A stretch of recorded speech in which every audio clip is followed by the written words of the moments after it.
Olá, pessoal! Eu sou Laura Perucchi e esse é o Let's Talk New York, um podcast para falar sobre a vida no exterior e também sobre a vida em Nova York. Não esquece que para comentar esse ou qualquer outro episódio, é só me mandar uma mensagem pelo Instagram, @Laura_Perucchi. Se você tem um iPhone, aproveita para ir lá no iTunes e deixar um review pro podcast. A minha convidada de hoje é a Patrícia Tucci, mais conhecida como Nyorkina.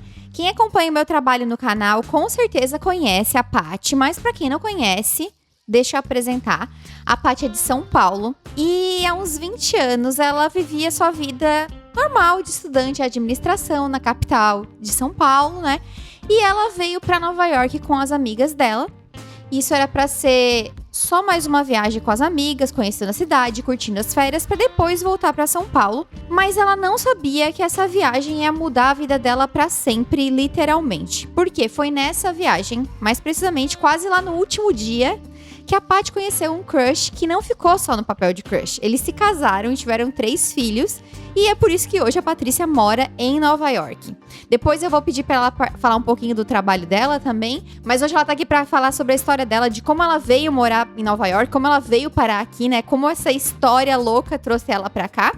Então, Paty, seja muito bem-vinda e muito obrigada por topar participar do podcast.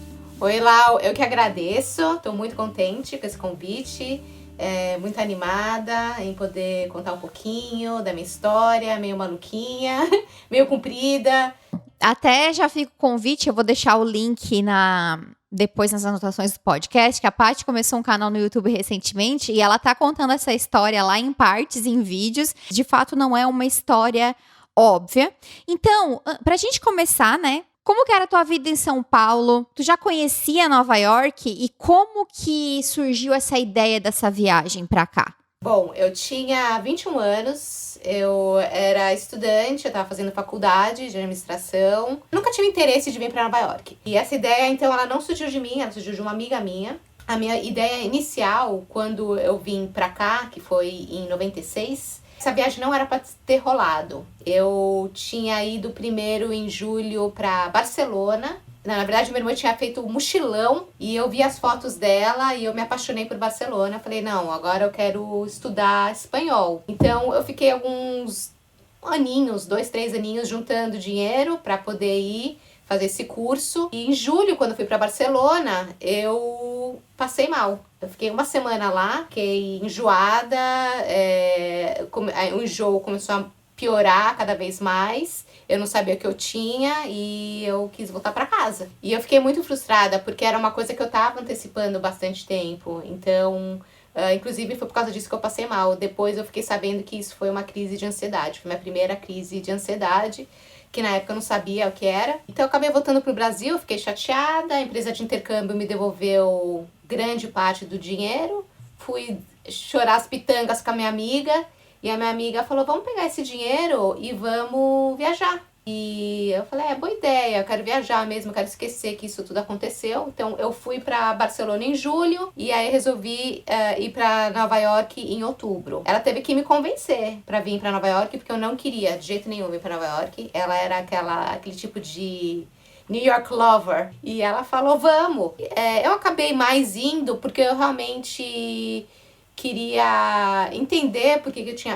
Era mais uma coisa que eu queria entender por que eu passei mal naquela viagem. Eu tinha ido para um médico, o médico falou que... Ele não disse que eu tive ansiedade, ele disse que o que eu tinha... Quando eu casasse, que ia passar. Então, que pra nunca mais viajar sozinha, uma coisa ridícula. E aí eu fiquei assim, não, como assim? O homem fala pra mim que quando eu casar e só nessa época que eu vou poder viajar, que eu não posso nunca mais viajar sozinha. Então eu tava meio inconformada com o que o homem falou, que eu achei nada a ver. Qualquer viagem pra mim tava valendo. Eu tinha o dinheiro, minha amiga falou, vamos pra Nova York, eu só quero ir pra Nova York. Eu falei, quer saber? Vou pra Nova York mais pra provar que o médico tava errado do que pela viagem. Se tu não tivesse passado mal em Barcelona, talvez tu nem tinha vindo pra Nova York e a tua vida não teria tomado o rumo que tomou, né? Eu adoro esses efeitos borboletas. Engraçado que você falou efeito borboleta, porque essa minha amiga, ela faleceu, ela teve câncer. E toda vez que eu vejo uma borboleta, eu penso que é ela. E muito da minha vida é mudado com aspectos de que ela me convenceu e até pela doença dela, enfim. E aí vieram as 3 pra cá. curtir Nova York. Tu já conhecia outros lugares dos Estados Unidos, certo? Eu já conheci outros lugares. Eu lembro que minha primeira impressão de Nova York realmente não foi boa. Eu tinha mesmo aquela sensação de que Nova York era uma cidade mais suja. Os outros estados dos Estados Unidos, eles são bem espalhadões, né? Você tem que pegar o carro. E Nova York não, né? Bem densa, bem cosmopolita. Não era muito minha praia. Mas a segunda vez que eu vim pra Nova York, eu já comecei a curtir. Quantos dias vocês vieram ficar aqui nessa primeira vez? A gente ficou 7 dias. E o que foi muito curioso é que agora, durante a quarentena, e quando eu comecei a filmar esses videozinhos pro YouTube, né? Achei um diário que eu nem sabia que eu tinha. Na verdade, quem achou foi o David, meu marido, com tudo sobre a minha viagem. Como foi a viagem, tudo que eu fiz todo dia, o que eu achei. E foi muito legal ter lido e resgatado da memória, porque eu tinha esquecido muita coisa. Como que aconteceu de tu conhecer o teu marido? Porque foi uma coisa bem inesperada e que já tava no final da tua viagem, né? Tipo assim, que horinha pra encontrar alguém, né? Eu encontrei ele na quinta-feira à noite e sábado eu já ia embora. Então eu vim ficar 7 dias. Toda noite a gente tava indo pra algum lugar. A gente foi pra várias baladas, a gente foi pro Village, a gente foi pro Webster Hall. Nessa quinta-feira que eu conheci o David, era um dia que, nesse dia que eu não lembrava, era um dia que eu tinha ido pro Outlet. Eu fui pro Woodbury Commons. Ele é meio longe, né, de Manhattan. Ele fica 2 horas. Então, 2 horas pra ir, 2 horas pra voltar. Shopping me cansa também. É bem cansativo. Fazer compras me cansa. A viagem toda era compras. Era tudo compras e fast food. Nossa, bem diferente da Patrícia de hoje em dia. Pois é. Mas então eu tinha ido nesse outlet, eu tava exausta, já era também o finalzinho da viagem. Quem vem pra Nova York sabe que depois de 2 dias já tem que colocar creminho pra dor muscular, a gente fica o dia inteiro andando. E eu não tava afim de ir pra nenhum lugar. Eu voltei do outlet, eu queria dormir e as minhas amigas queriam novamente ir pra balada. E eu falei que eu não queria ir, eu não ia ir de jeito nenhum, não queria. E elas basicamente me forçaram a ir nessa balada, que hoje é a Lavo, na época se chamava All Bar. Quando eu cheguei na balada, eu também não podia nem entrar nela porque eu tinha esquecido minha identidade. Então eu falei, oba, peguei o táxi, voltei pro hotel, as meninas foram comigo, me fizeram pegar a identidade pra voltar pra balada. Era como, assim, como que elas não desistiram dessa ideia de eu ir pra balada? Então, foi uma insistência. Elas foram muito insistentes. Parece que elas sabiam, né? Eu cheguei lá, eu já tava quase indo embora da balada, porque a gente chegou cedo. Na hora que eu tinha já pego o casaco, a bolsa, chegou um grupo de meninos. E eu me interessei por um dos meninos desse grupo, que não era o David, era o amigo do David. E eu falei pras minhas amigas assim, acho que vamos ficar mais um pouquinho? Mudou de ideia. Eu mudei de ideia, a gente voltou. Eu ficava o tempo inteiro paquerando, né? Olhando pro menino. Tava sempre o David me encarando, dando sorrisinho pra mim. E eu não tava querendo dar bola pra ele. E ele foi bem persistente. Ele me chamou pra dançar, eu não queria. Até que eu acabei cedendo, porque ele não parava de insistir. E aí o papo começou a fluir. E eu lembro, isso eu não esqueço. Eu conheci ele, foi mais ou menos meia-noite. A gente ficou até 5 horas da manhã conversando.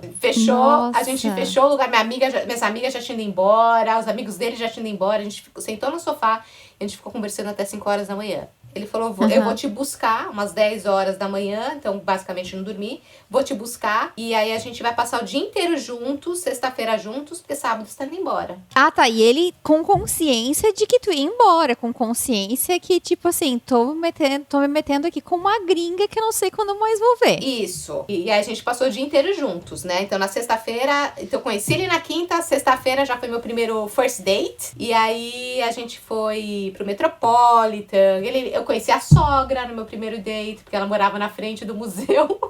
Gente, ele tinha que buscar que situação! Ele tinha que buscar um casaco dele lá, e aí eu já me apresentou pra sogra, mas era só um programinha diferente. Conheci uma brasileira na balada e vou passar o dia com ela, enfim. Quem não escutou, eu acho que é o 2º episódio do podcast, é sobre dates, que é bem diferente do Brasil, né, Paty? Mas eu acho que o David, ele é apesar dele ser gringo, ele tem meio sangue brasileiro. Ele é meio parecido, assim, ele é bem abrasileirado o estilo dele. Tá, mas e aí? Conta mais desse primeiro dia aí, que eu sei que tem mais coisa que não tá contando. Então, quando ele... Tá, só antes da gente continuar assim, tá, tu gostou dele, né? Porque tu passou a noite inteira falando com ele até as 5 da manhã e ainda foi de ressaca encontrar o cara às 10 da manhã, assim, último dia de viagem. Eu já acordei, não sei nem, eu não dormi, né, basicamente. Eu já comecei a me sentir um pouquinho enjoada na hora que ele veio me buscar. Comecei a ter mais ou menos a mesma sensação que eu comecei a sentir na minha viagem para Barcelona. Comecei a passar meio mal, era ansiedade. Não consegui comer, tomar café da manhã, nada. E aí a gente foi, então, fazer todo o passeio, né, no Metropolitan, depois conhecer a mãe. E o tempo todo ele falava, você não quer comer? Mas você não quer comer? Mas você não quer almoçar? Aí chegou no fim do dia, ele falou, olha, é o seguinte, você agora, a gente vai no restaurante e você vai comer. Eu era bem magrinha. Ele achava que eu era magra porque eu tinha algum problema assim, de bulimia, alguma coisa do gênero. Ele achava que eu tinha problema uma doença desse tipo. Então, mas quem te conhece, quem te acompanha sabe que é o teu biotipo, né? Assim. É, meu biotipo. Mas ele pensou que eu era assim, e aí ele tava preocupado que eu não tava comendo. Então, ele me levou numa pizzaria Uno, que tem ainda, eu acho que ainda tem alguns Na lugares. 86? Na 86, porque é pertinho do Metropolitan. Aí ele me forçou a comer um pedacinho de pizza. E assim que eu coloquei a pizza na boca, eu falei, não, eu vou passar mal agora. Eu preciso ir pro banheiro. Ele falou, bom, se você passar mal, se você vomitar, qualquer coisa assim, eu não vou mais falar com você. Então você se controla aí. Ele ficou preocupado, ele achou que eu tinha realmente, né, algo que eu tinha, que eu comia e passava mal. E aí eu falei, não, vou passar uma água. E eu lavei o rosto, eu falei, olha, eu não passei mal, mas é o seguinte, eu preciso sair desse restaurante agora, eu preciso sair daqui. E aí ele falou, tá bom, vai, vou pedir a conta. E aí nisso que a gente saiu do restaurante, assim que eu fui tomar um ar, ele entrou numa bodega do lado, foi comprar um chiclete, sei lá o que ele foi comprar. E aí quando ele sai da bodega e eu tô na rua tentando, né, melhorar o enjoo, eu comecei a vomitar. E aí quer dizer, eu vomitei na frente dele no meu primeiro encontro. E aí eu comecei a morrer de vergonha. Ele me deixou no hotel, super preocupado. Eu fingi que eu tava dormindo, eu não queria mais falar com ele. Eu tava com muita, assim, sabe? Muita vergonha mesmo. Minha amiga tava no quarto. Ela, o que você fez com a minha amiga? Ele pegou meu telefone com ela passou meu telefone pra ele, do Brasil, né? E aí ele foi embora. Sim. E nisso, no dia seguinte, ainda passando mal, voltei pro Brasil. E aí, depois que ele te deixou no hotel, tu não falou mais com ele em Nova York, então? Não falei mais com ele. Não queria mais falar com ele. Ele ficou insistindo, fala comigo, fala o que tá acontecendo. Coitado, ele ficou desesperado, ele não tava entendendo, né? Que de repente... Sim. Bom, eu voltei pro Brasil e fui para pro hospital. Fui direto pro hospital, passando muito mal. Os médicos não sabiam o que eu tinha. Até que depois de uma semana dentro do hospital, chamaram um psiquiatra e descobriram que o que eu tinha era uma crise de ansiedade. Mas eu não sabia que era ansiedade. Quando eu tava passando mal no meu primeiro encontro, eu sabia que eu tinha uma sensação parecida quando eu tava na minha viagem pra Barcelona. E eu sabia que era uma coisa que eu não tinha como controlar. Eu falei, não, começou de novo. Eu comecei a ficar ansiosa que eu tava tendo ansiedade, sim, sem saber o que eu tava tendo naquele momento. Então, eu me fechei. Eu não queria falar com ninguém naquele momento, eu não queria falar com ele, eu não queria falar com ninguém. E tu acha que tu teve essa crise de ansiedade, assim, tipo, hoje tu consegue entender? Tipo, era o quê? Medo de, tipo, conheci um cara legal e agora, tipo, como é que vai ser? Tipo, foi tipo um sofrimento por antecedência? Eu acho que foi, conheci esse cara legal e é isso. Eu vou só viver esse momento com ele. Conheci um cara maravilhoso, tive um dia de princesa, né, na sexta-feira, um date com gringo, um date com gringo, super legal, super especial e pronto, e nunca mais eu vou ter isso na vida. Não, eu acho bem interessante isso que tu falou, porque as pessoas não têm noção de como a ansiedade, ela é algo preocupante, ela não é uma besteira, né? Tem vários graus de ansiedade e eu acho que é muito importante a gente saber identificar quando a gente tá ansioso e a gente procurar maneiras, né, da gente se acalmar e, enfim, acho que esse teu exemplo, apesar de ser uma coisa engraçada e tal, né, mas ao mesmo tempo traz também esse novo olhar para mostrar que é um problema, né, e que tá tudo bem, né? Todo mundo pode ter ansiedade. Eu acho que a gente não pode ignorar que o problema existe. Eu acho que o pior problema da ansiedade é você sentir que as coisas estão... Você sente que você está perdendo o controle, você não tem controle da situação. Eu ficava ansiosa porque eu estava tendo uma crise de ansiedade, eu não sabia como sair da crise de ansiedade. Então, acho que a pior coisa de uma pessoa que tem problema de ansiedade é não saber controlar o próprio corpo, a própria mente. Então, por isso que tem que procurar ajuda. E porque tem como controlar, tem como tratar. Eu tratei a minha. E eu acho que sozinha é muito difícil conseguir essas ferramentas para quem tem um problema de ansiedade mais intenso que nem eu tinha. E, Paty, aí tu voltou pro Brasil, né? Tratou tudo isso, ainda bem. E aí, assim, como é que foi? Tu tava esperando que ele fosse te ligar ou quando ele te ligou foi uma surpresa pra ti? Porque a gente tem que lembrar que isso foi há 20 e poucos anos e sem internet, sem redes sociais, sem nada das facilidades que a gente tem hoje. Essa era a realidade que ela tinha pra manter um relacionamento à distância. Eu não tinha internet ainda, não tinha e-mail. Na verdade, meu pai instalou o e-mail uma semana depois que eu voltei de Nova York. Meu pai sempre gostava dessas coisas de internet, de novidades, de gadgets, né? Então, videogames. Então, a gente foi um dos primeiros a ter internet em casa. Isso ajudou meu relacionamento. Mas naquela época, então, quando eu fui pro hospital, eu não sabia que ele ia me contactar. Eu nem sabia como ele tinha meu telefone. Ele me ligou no hospital. Ele acabou ligando em casa e eu não tinha dado o meu telefone pra ele, né? Quando a minha amiga deu o meu telefone pra ele, eu nem tinha escutado, porque eu tava tão imersa no meu problema que eu nem sabia qual que era o diálogo que ela tava tendo com ele naquele momento. Então, ele ligou na minha casa, acabou ligando no hospital, eu fiquei muito surpresa com a ligação dele. Eu falei, nossa, como é que a pessoa lá de Nova York, né, vai no encontro comigo, eu vomito, e ele ainda tá me ligando long distance, que era super caro, né? Uma ligação internacional. Eu falei, nossa, o cara tá me ligando. Então eu me senti super assim, uau, né? Que ele tá me ligando. Ele gostou de mim, né? Apesar do vômito. Eu acho que era um conjunto, pensando bem. Eu não sei se é que ele tinha realmente gostado de mim ou se ele tava muito preocupado, porque eu assustei ele, né? E aí a gente começou a se falar bastante via telefone. Por e-mail, a gente decidiu que eu ia voltar para Nova York em fevereiro. Aí foi falado, né, que eu tinha ansiedade, que sei lá o quê. E aí eu comecei a tomar remédio, controlar a minha ansiedade. Então, de novo, era eu contra a ansiedade. Eu queria provar que eu tava curada da ansiedade. Então, eu queria ir para Nova York em fevereiro, provar para mim mesma que eu tava bem. E também que eu gostei da ideia. Que legal, eu vou lá pra Nova York e vou estar, né, com um namorado americano.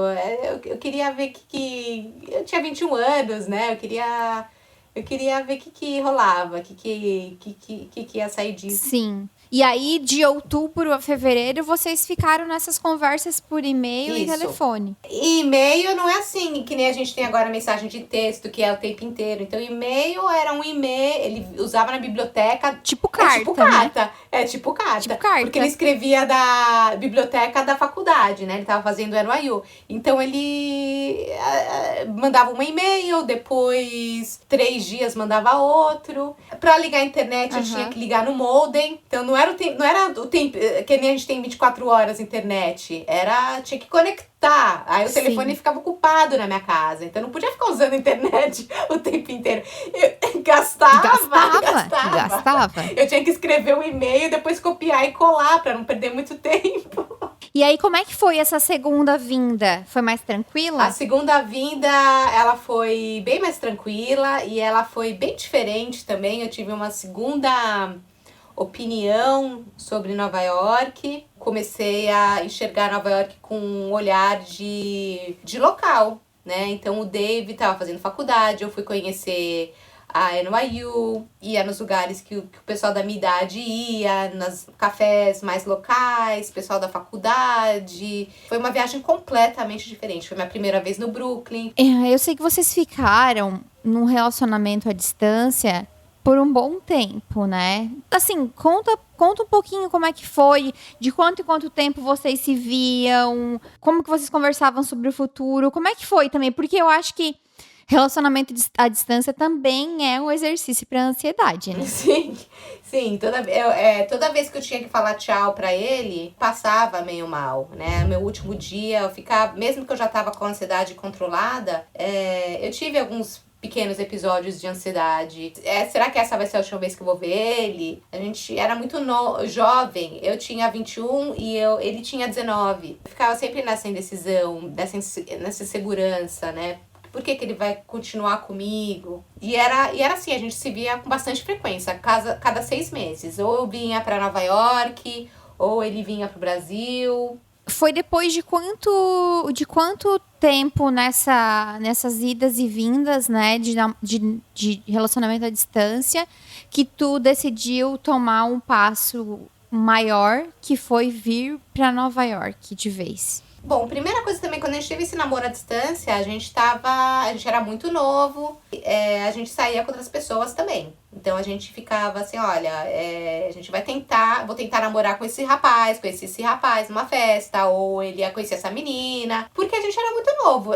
Era meio impossível ele ficar só comigo, entendeu? Era muito tempo sem se ver, era 6 meses, 8 meses, era quase um ano, era muito tempo. Então não foi um compromisso sério que vocês assumiram durante esse tempo? Não, a gente simplesmente falou, a gente se gosta, o que vai ser, vai ser.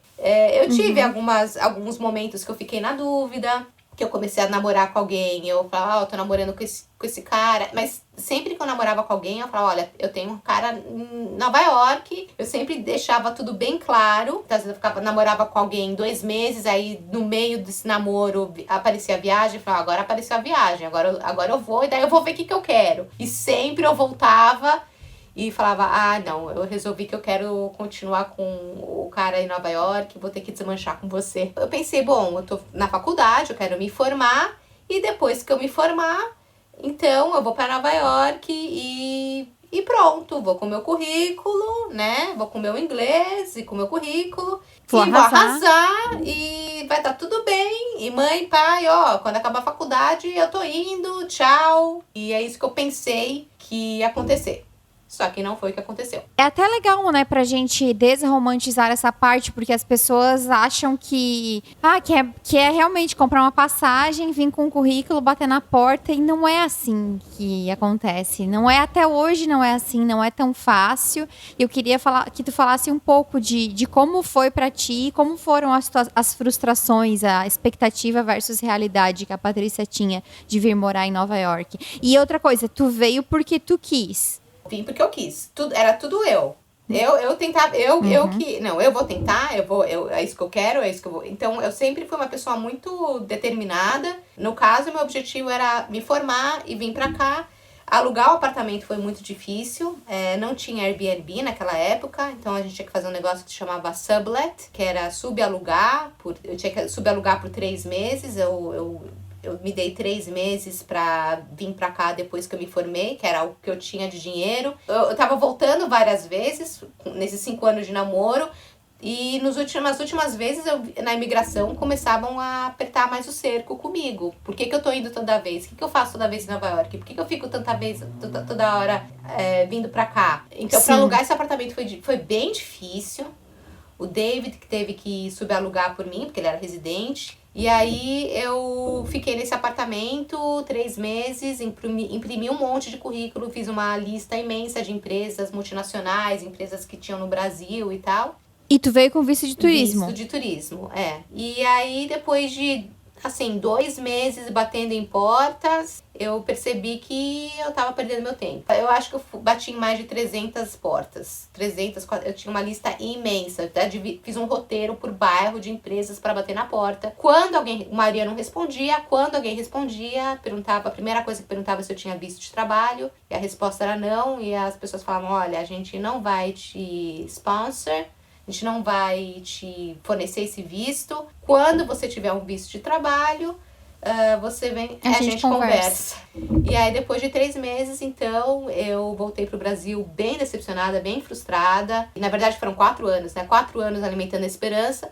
E eu não sabia que outro caminho tomar. E aí, como que isso mudou?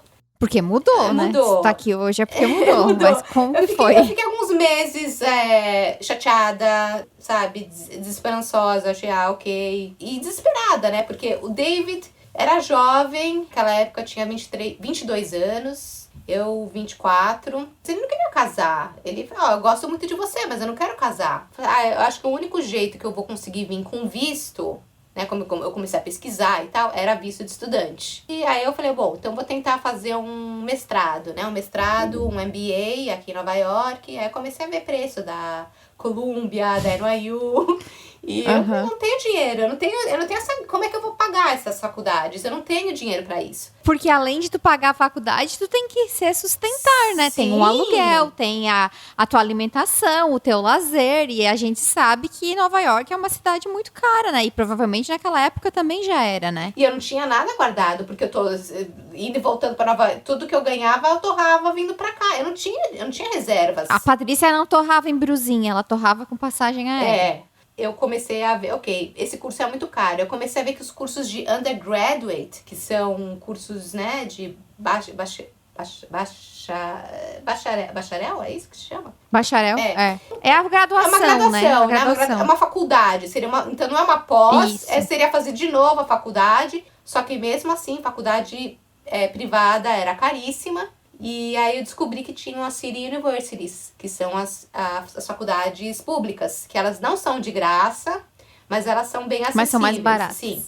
E aí eu comecei atrás disso, mas vamos lembrar que mesmo indo atrás disso em 2001 que eu vim pra cá, então no ano 2000 foi o ano que eu comecei a fazer as pesquisas. Obter informação era difícil, não era esse imediatismo que a gente tem agora, que a gente manda um WhatsApp, a pessoa responde logo de cara. Eu mandava um e-mail, eu tinha que esperar sei lá quanto tempo, eles não respondiam o e-mail. Eu falava, David, me ajuda, mandei e-mail pra faculdade, eles não me responderam, preciso que você ligue pra lá. E aí eu acabei, então, focando na Brooklyn College. Tive um contato, o David me ajudou a me conectar com uma pessoa. O nome dele era Jesus. Era Jesus. Olha. Então Jesus me salvou. Assim falei.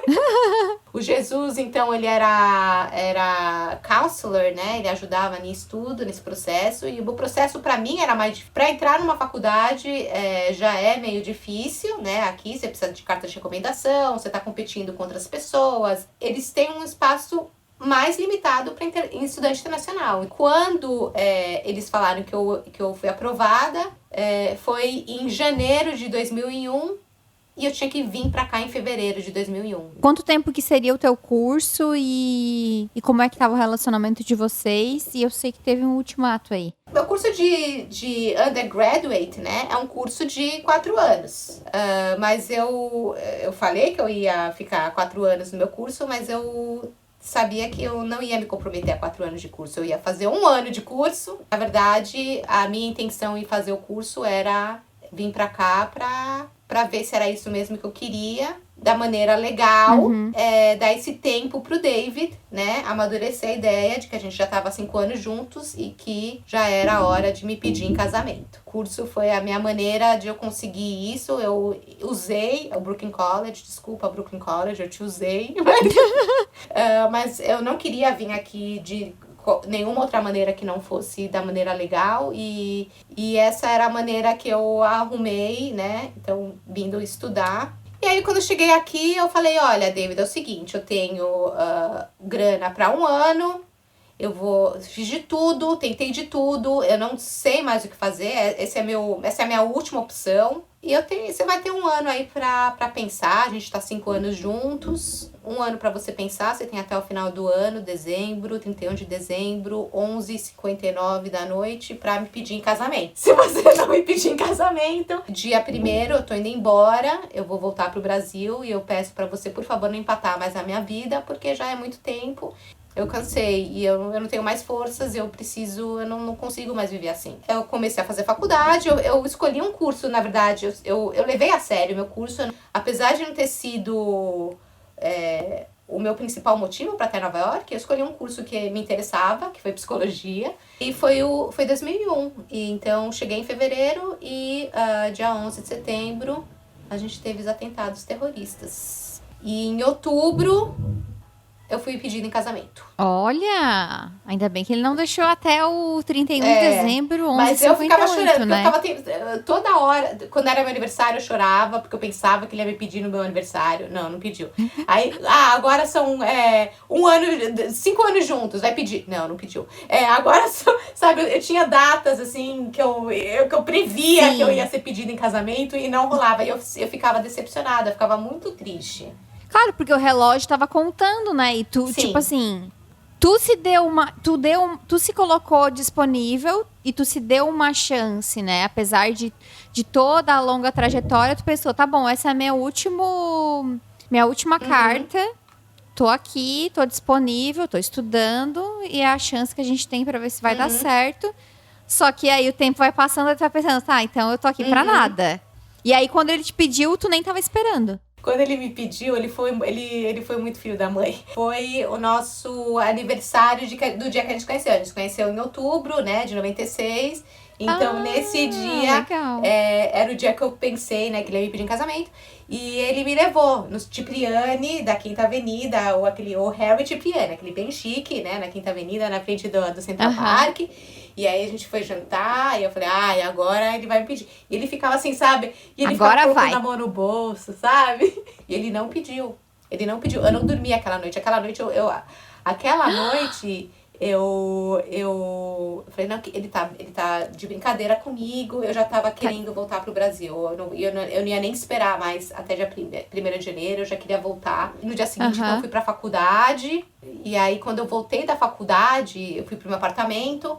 Tava um caminho de pétalas de rosas. E ele gravou. Agora, Brasil. Aí ele me pediu. Aí eu cheguei no apartamento, ele me pediu em casamento. Ele falou, agora você faz tuas malas, que a gente vai agora pro Brasil hoje à noite pra pedir a tua mão pros seus pais, oficialmente, pessoalmente. Eu falei, como assim? E a gente foi. A gente teve o noivado no Brasil 2 dias depois. Tá bom, demorou, mas fez certo, pelo menos. Sim, foi bem especial. E aí, quanto tempo depois disso vocês casaram, Paty? Aí a gente casou no civil em dezembro e no religioso a gente casou no Brasil em fevereiro. E aí, depois do casamento e tal, né, Patrícia então veio pra Nova York, ficou tudo certo.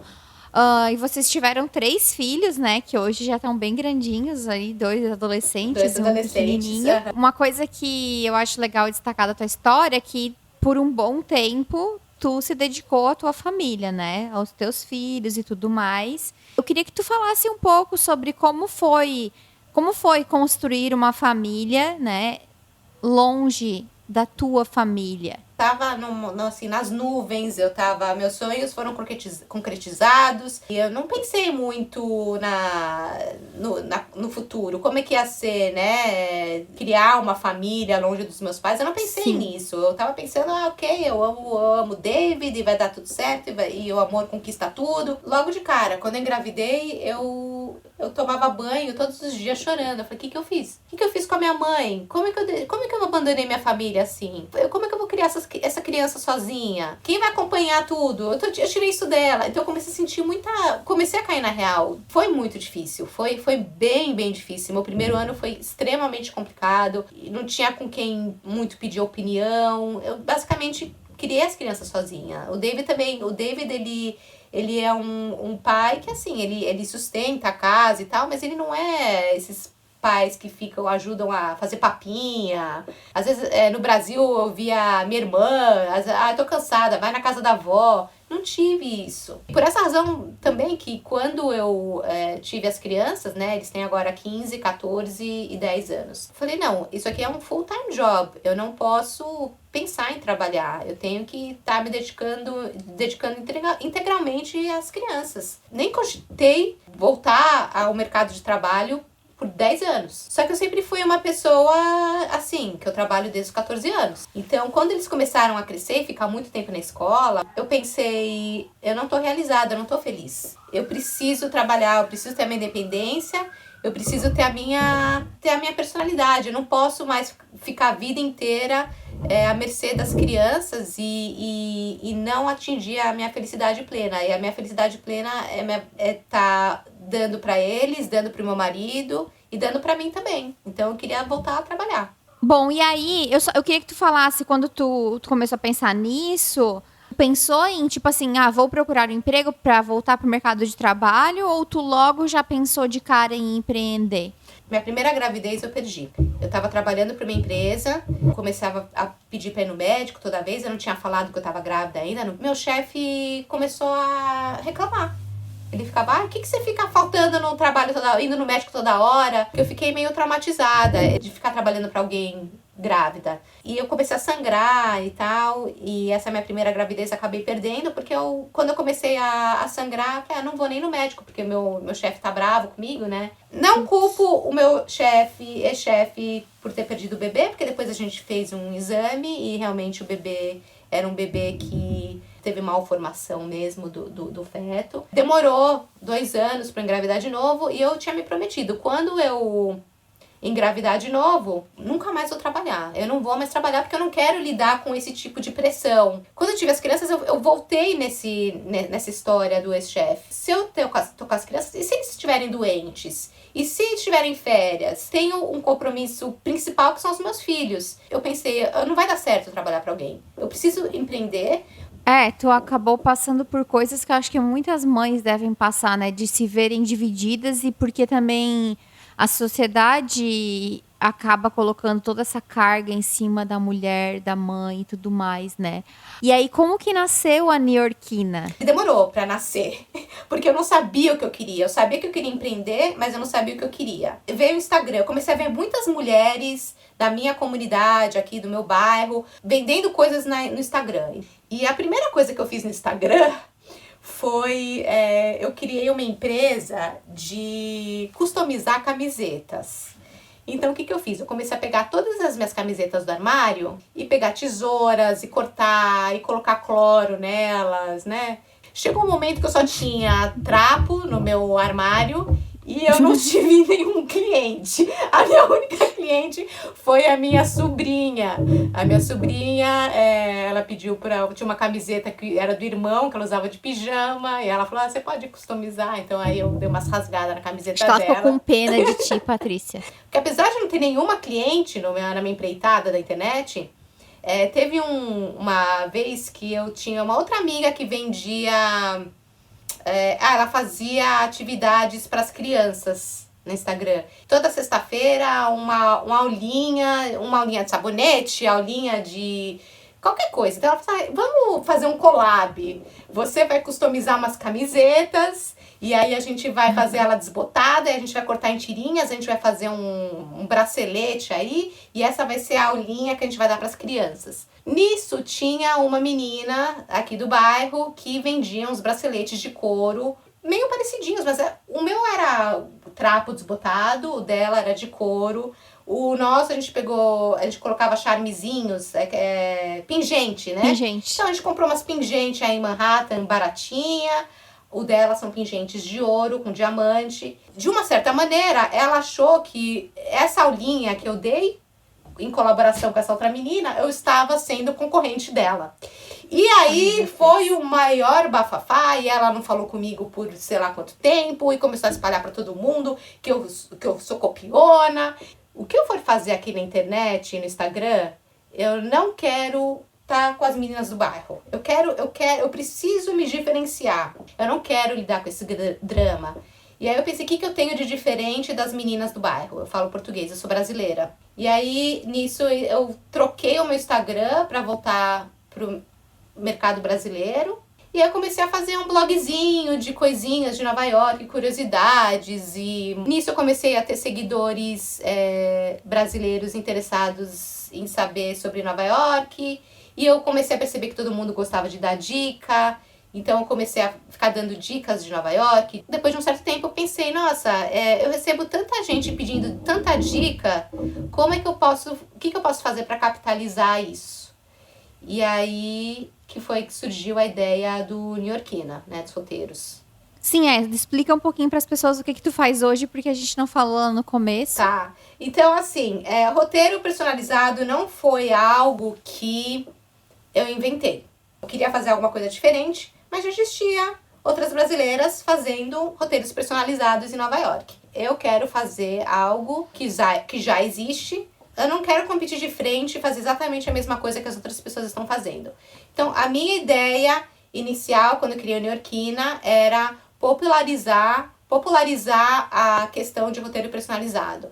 Então, ele já existia, ele era para um mercado mais classe A, e eu queria fazer algo mais popular, algo que todo mundo pudesse ter acesso. Eu queria tirar esse estigma que o roteiro personalizado era algo só para viagens mais de luxo. Nos primeiros 1 ou 2 anos, eu ficava muito tempo tendo que explicar o que era roteiro personalizado. Ainda tenho esse tipo de pergunta, mas diminuiu bastante. Eu acho que bastante gente agora entende o que é um roteiro personalizado, o que é guia. E agora eu faço os dois, né? No começo eu só fazia o roteiro, Sim. Mas agora eu faço também o walking tour e o roteiro, que é o roteiro escrito.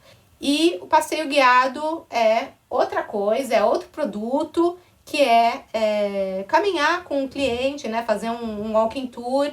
Eu passeio a pé e eu tenho foco também, tanto o walking tour também eu quis fazer algo diferente do que já tinha no mercado. Então já tinha muitos guias brasileiros em Nova York fazendo passeios a pé. E o meu diferencial é que eu moro no Brooklyn, então eu resolvi fazer os meus passeios pelo Brooklyn. Então eu quis focar no Brooklyn. Sim, gente, eu vou deixar os links do Instagram da Paty, do site dela, para vocês conhecerem mais o trabalho dela.